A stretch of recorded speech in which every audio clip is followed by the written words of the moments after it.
Astaghfirullah. Assalamualaikum warahmatullahi wabarakatuh. Alhamdulillah wassalatu wassalamu ala Rasulillah wa ala alihi wa sahbihi wa mawalah wa la hawla wa la quwata illa billahi wa ba'du. Alhamdulillah, di malam hari ini kita bisa duduk di tempat insyaallah dimuliakan Allah subhanahu wa ta'ala. Dan sebagaimana biasa setiap malam Senin ba'da salat Isya kita mengadakan kajian di tempat ini. Dan tema di malam hari ini tema yang sederhana tapi penting. Kita akan bicara soal obat untuk mengobati malasnya kita melaksanakan sholat. Memang pembahasan ini sederhana, tetapi sangat penting kita bahas. Karena walaupun sholat itu ibadah rutinitas yang biasa kita lakukan, tapi akibat meninggalkan sholat atau lalai tentang sholat ini berakibat fatal kepada agama kita. Bisa saja sampai kepada fasik, bahkan sampai kepada kekufuran. Ma'asyiral muslimin wal muslimat rahimani wa rahimakumullah. Untuk memuqaddimahi pembahasan di malam hari ini, saya ingin membacakan satu ucapan Al-Imam Ibnul Qayyim rahimahullahu ta'ala dalam kitabnya Tibun Nabawi, di mana kitab ini menjelaskan tentang cara pengobatan Nabi sallallahu alaihi wasallam. Lah di antaranya salat itu manfaatnya adalah mengobati penyakit. Kita baca perkataan beliau baru kita jelaskan. Berkata Imam Ibnul Qayyim rahimahullahu ta'ala, as-salatu majlabatun lirrizqi hafidhatun lisihhati dafi'atun lil adha matradatun lil adwa mukawwiyatun lil qalbi mubayyidatun lil wajhi mufrihatun lin nafsi mudhibatun lil kasali munashitatun lil jawari mumiddatun lil quwa syarihatun lis sadri mughadhiyatun lirruhi munawwiratun lil qalbi hafizatun lin ni'mati dafi'atun lin niqmati jalibatun lil barakati mub'idatun minasy syaitani muqarribatun minar rahmani. Perhatikan perkataan Imam Ibnul Qayyim rahimahullahu ta'ala. Salat itu pertama bisa mendatangkan rezeki. Jadi salat itu bisa mendatangkan rezeki. Dari sini kita tahu bahwa salahnya prasangka orang yang menganggap salat itu bisa mencegah rezeki. Apabila orang yang berniaga sedang sibuk-sibuknya melayan orang, kemudian datang waktu salat, bukannya dihentikan transaksinya kemudian cepat datang ke masjid untuk melaksanakan salat, malah dia berpikir kalau seandainya pelanggan yang membeli itu kemudian dihentikan transaksinya, seolah-olah menghilangkan rezekinya. Padahal kata Imam Ibnul Qayyim, justru kalau dia hentikan transaksinya kemudian salat, boleh jadi setelah melaksanakan salat rezekinya jauh lebih banyak dibandingkan kalau dia melanjutkan transaksinya dan mengakhir-akhirkan waktu sholat, apalagi sampai meninggalkannya. Kemudian yang kedua, kata Imam Ibnul Qayyim, hafizatun li sihhati. Orang yang benar-benar memperhatikan gerakan sholat, bukan hanya tepat waktu sholatnya, tapi dia juga memperhatikan gerakannya, mulai daripada takbir sampai salam, maka itu bisa menjaga kesehatan kita. Kemudian yang ketiga, dafi'atun lil adha. Bahkan salat itu bisa mencegah dari bahaya yang akan menimpa kita. Bahaya yang akan menimpa itu kan macam-macam. Karena orang di sekeliling kita yang tidak suka dengan kita itu banyak. Dari orang-orang yang hasad, orang-orang yang dengki, orang-orang yang gibah, memfitnah, membuli dan yang semacamnya. Maka salat itu bisa mencegah itu. Kemudian yang keempat, kata Imam Ibnul Qayyim, mat'aradatun lil adwa. Bisa menjauhkan dari berbagai macam penyakit. Makanya kenapa Imam Ibnul Qayyim meletakkan perkataan ini dalam kitabnya Tibun Nabawi. Tibun Nabawi itu artinya pengobatan cara Nabi. Salah satu pengobatan cara Nabi dengan memperbanyak salat. Kemudian yang kelima, muqawwiyatun lil qalbi. Bisa menguatkan hati. Tidak mudah stres, tidak mudah bingung, tidak mudah sedih. Sehingga setiap permasalahan mudah diuraikan. Karena dengan tenangnya hati, masalah apapun pasti ada jalan keluarnya. Tapi kalau sempit hatinya, lemah hatinya, sekecil apapun masalah terkadang bingung cara berpikir untuk keluar dari masalah itu. Kemudian mubayyidatun, yang keenam, mubayyidatun lil wajhi. Orang yang suka salat itu wajahnya akan bersinar. Sebenarnya bagi para wanita yang biasa merias wajah, yang biasa memelihara wajahnya supaya tetap cantik, banyak-banyak lakukan salat saja. Karena bagaimanapun setiap salat kan berwudu, sehingga wajah kita selalu terbasuh dengan air jernih. Belum lagi memang Allah Subhanahu wa ta'ala yang membuat cahaya wajah setiap orang yang salat itu. Makanya kata Imam Ibnul Qayyim, salat itu bisa memutihkan wajah. Kemudian yang ketujuh, mufrihatun lin nafsi. Salat ini bisa membawa kebahagiaan dalam jiwa. Salat ini membawa kebahagiaan dalam jiwa. Orang yang tidak pernah salat, hidupnya tidak akan pernah bahagia. Ya memang terkadang bahagia, tapi banyak susahnya. Karena bagaimanapun salat ini hubungan kita dengan Allah Subhanahu wa ta'ala. Semakin erat hubungan kita dengan Allah, maka Allah Subhanahu wa ta'ala pasti akan mengabulkan setiap keinginan kita. Kemudian yang nomor 8, mudhibatun lil kasal. Salat ini bisa menghilangkan perasaan malas. Jadi orang-orang yang jauh daripada salat dipastikan dia malas. Terutama salat subuh. Orang kalau bangun di waktu subuh dan tidak tidur sampai terbit matahari, walaupun terkadang ada ngantuk-ngantuk sedikit, siangnya dia rajin. Badannya tidak ada yang sakit. Tapi kalau dia meninggalkan subuh, walaupun boleh jadi tidurnya sampai jam 10 sekalipun, maka dia akan merasakan perasaan malas itu. Dan itulah keajaiban salat. Ya.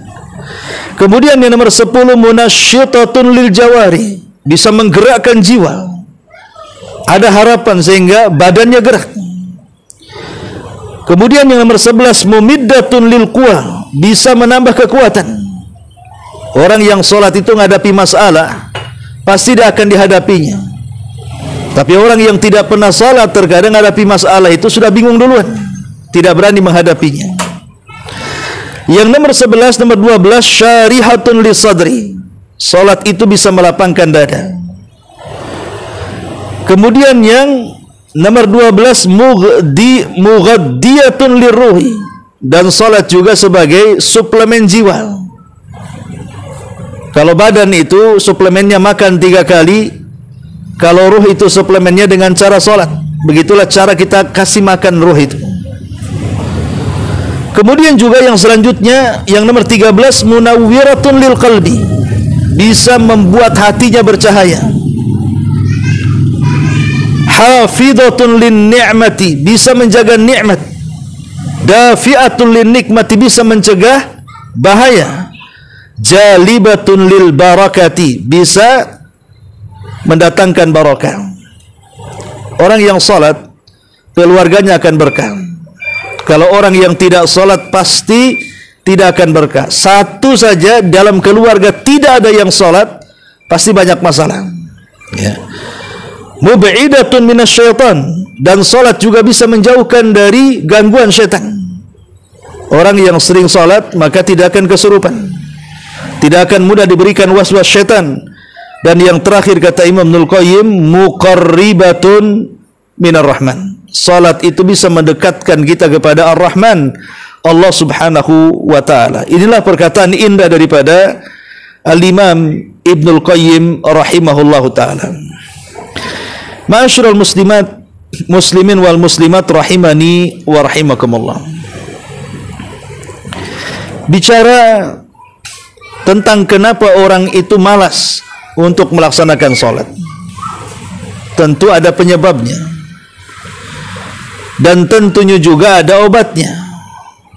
Kenapa orang bisa malas sholat, padahal sholat itu kewajiban? Setelah 2 kalimat syahadat, jadi posisinya dalam rukun Islam itu dia posisi kedua setelah syahadat.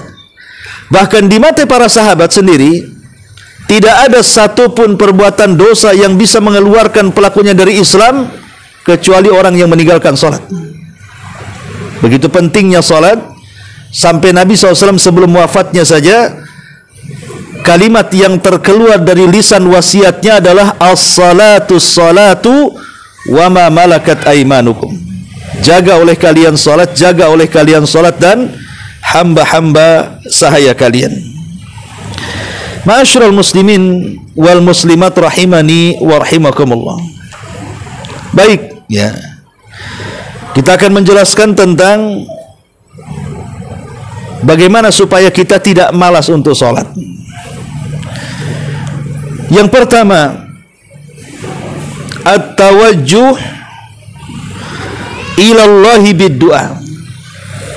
Cobalah berdoa kepada Allah Subhanahu wa taala agar Allah Subhanahu wa taala tidak membolak-balikan hati kita.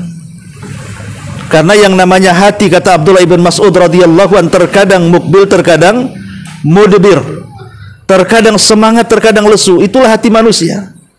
Terkadang rajin sholat itu, khusyuk sholat itu, tapi terkadang malas, cenderung mengakhir-akhirkan waktu. Sholat pun asal-asalan, tidak tumakninah, tidak khusyuk gitu ya. Kenapa sampai seperti itu? Karena hati kita ini mudah terbolak-balik. Ada waktunya semangat, ada waktunya lesu. Makanya berdoalah kepada Allah, minta agar hati kita tidak dibolak-balikan, sehingga kita malas untuk beribadah, terutama melaksanakan sholat. Maka yang pertama adalah berdoa kepada Allah Subhanahu wa ta'ala, minta ketetapan hati. Yang kedua, al-ibtiad aniz dzunub. Coba tinggalkan dosa. Karena di antara pengaruh maksiat dan dosa adalah malas untuk melakukan ibadah. Orang kalau sudah banyak dosanya, banyak maksiatnya, dipastikan malas ibadah. Tapi orang yang menjauhi dosa, maka dia tidak akan malas ibadah. Kenapa demikian? Karena malas dan tidaknya salat, malas dan tidaknya ibadah itu ditentukan naik turunnya iman. Kalau imannya naik, maka semangat tuh ibadahnya, semangat tuh salatnya. Kalau imannya turun, dipastikan malas ibadahnya, malas salatnya. Lah sementara naik turunnya iman itu ditentukan dengan ketaatan. Iman bisa bertambah dengan ketaatan, iman bisa merosot berkurang dengan kemaksiatan kepada Allah Azza wa Jalla.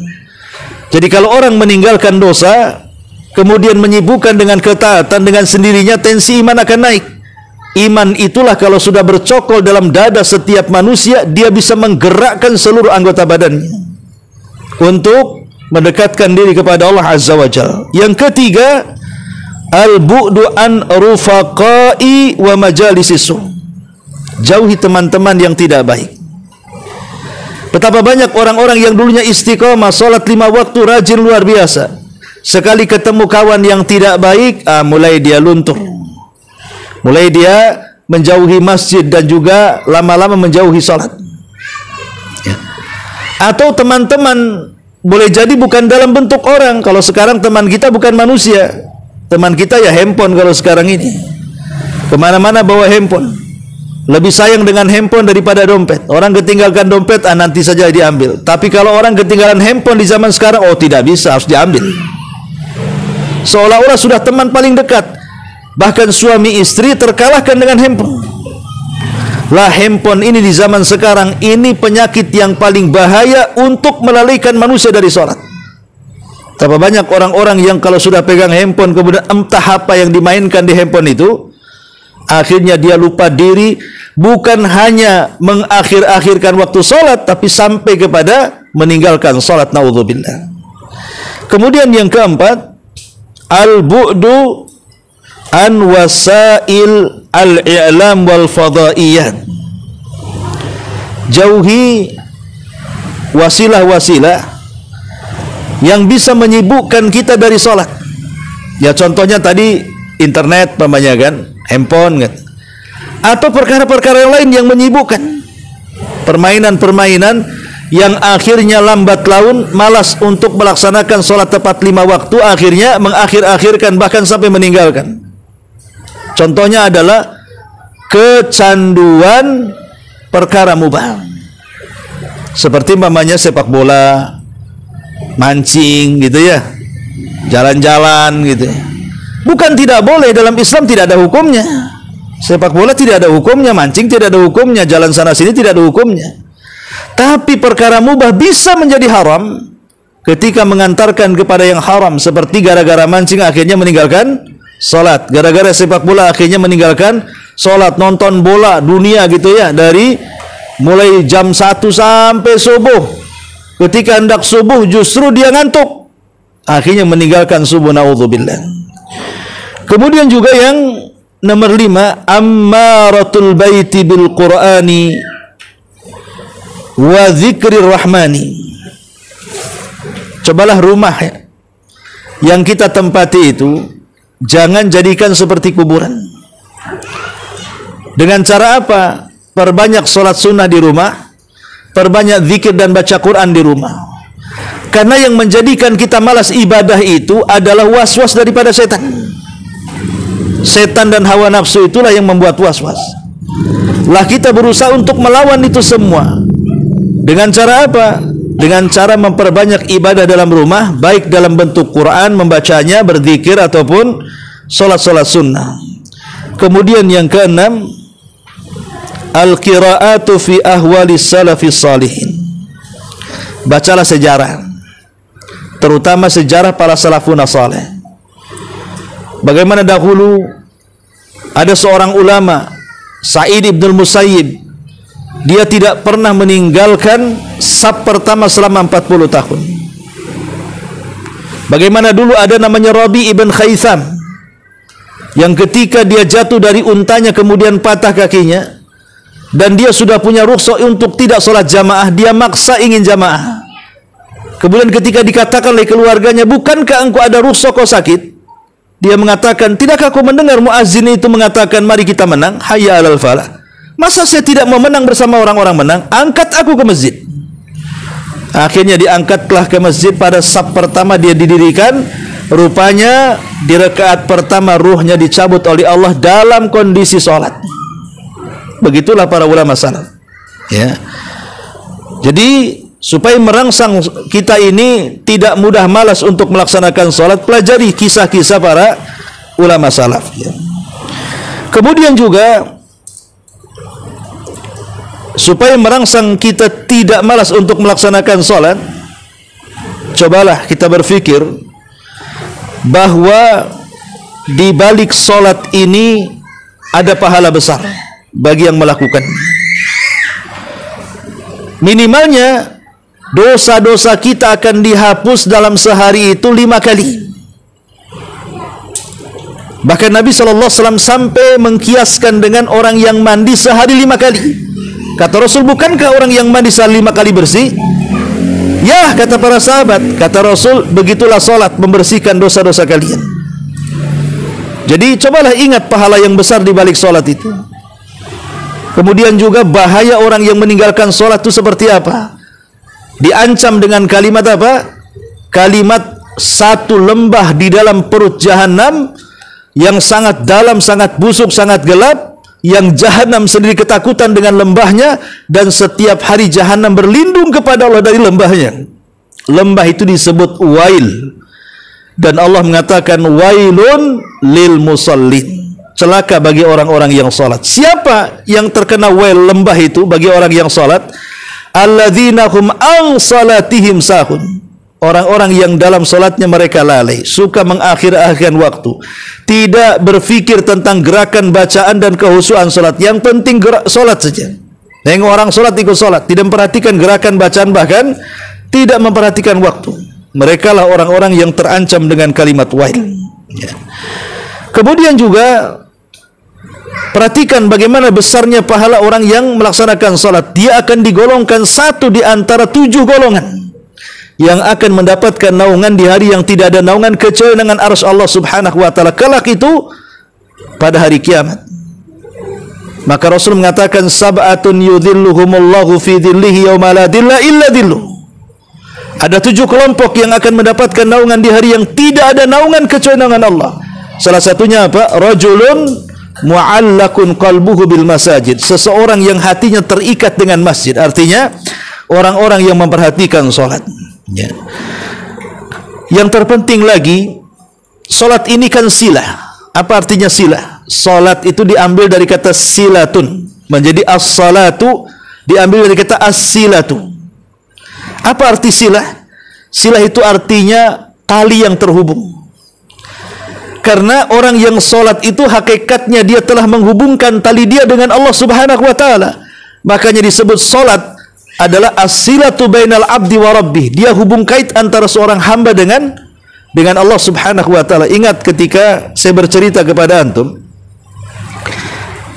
ada seorang syekh bercerita, jadi dia punya anak bujang. Dari mulai dia akil balik anak bujang ini tidak pernah senang hidupnya.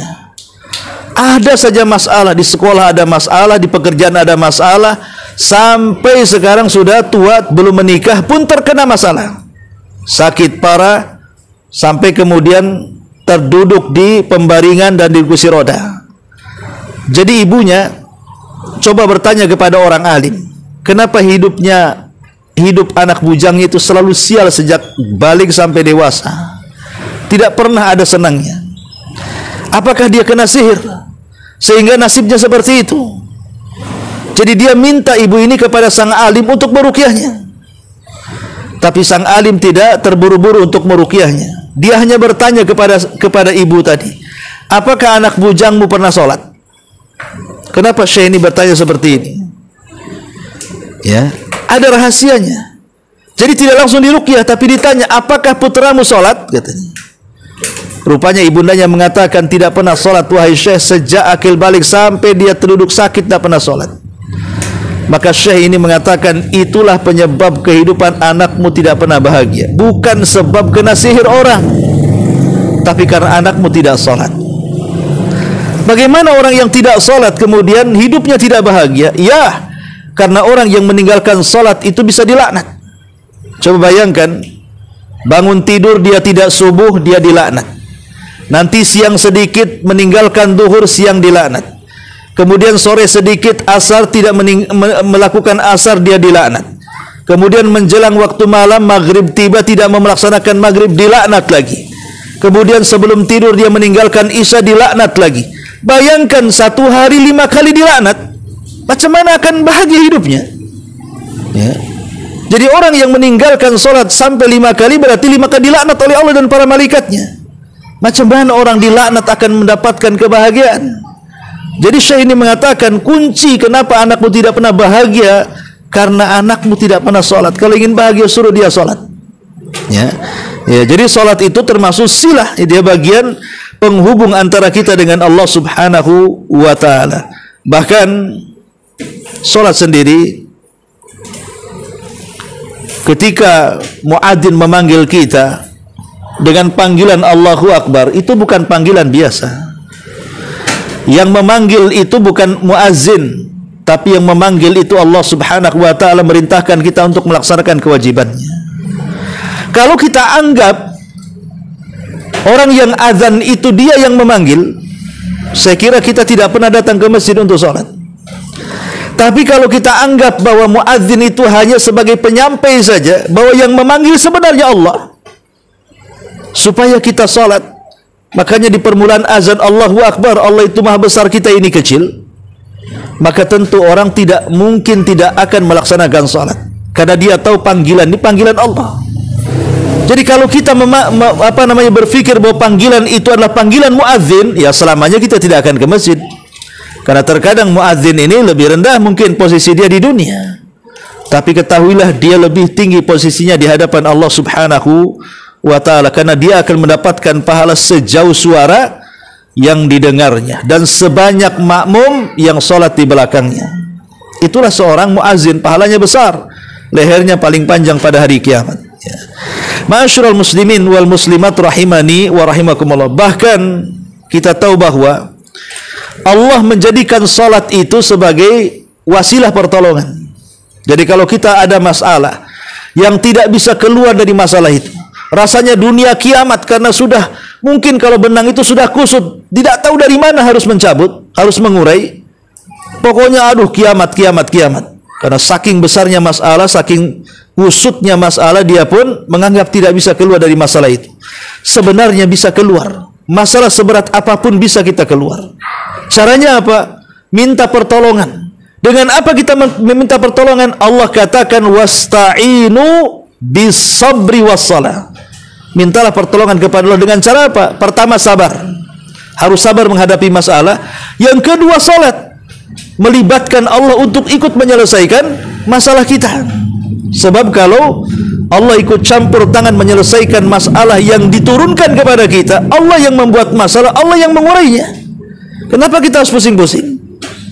Ya, jadi solat itu justru bisa menjadi tempat kita ini mencari pertolongan kepada Allah untuk menyelesaikan permasalahan. Makanya Rasul dikatakan Hudzaifah ibnul Yaman, kana Nabi sallallahu alaihi wasallam idza hazabahu amrun fazi'a ila shalah. Rasul itu kalau ada masalah besar, maka Rasul segera melaksanakan salat untuk menguraikan masalah-masalah tadi. Ya. Ma'asyiral muslimin wal muslimat rahimani wa rahimakumullah. Lah setelah kemudian kita mendengarkan beberapa wejangan-wejangan dari para ulama di sini tentang pentingnya salat, bahwa salat ini juga bagian daripada rukun Islam yang kalau sampai ditinggalkan bisa kufur, dengan segudang keutamaan dan pengaruhnya. Maka apakah setelah kita mendengarkan hal ini kita masih juga meninggalkan salat? Maka saya kira tidaklah orang yang meninggalkan salat kecuali orang tidak berakal. Orang yang meninggalkan salat itu sebenarnya orang gila. Sebab kalau dia waras dan berakal dan dia tidak gila, pasti dia tidak mungkin meninggalkan salat. Hanya orang gila yang meninggalkan salat itu. Karena orang yang berakal itu tahu bahwa salat itu bagian daripada rasa syukur akan nikmat yang Allah anugerahkan kepada kita. Coba bayangkan di badan kita itu berapa banyak nikmat yang Allah berikan coba.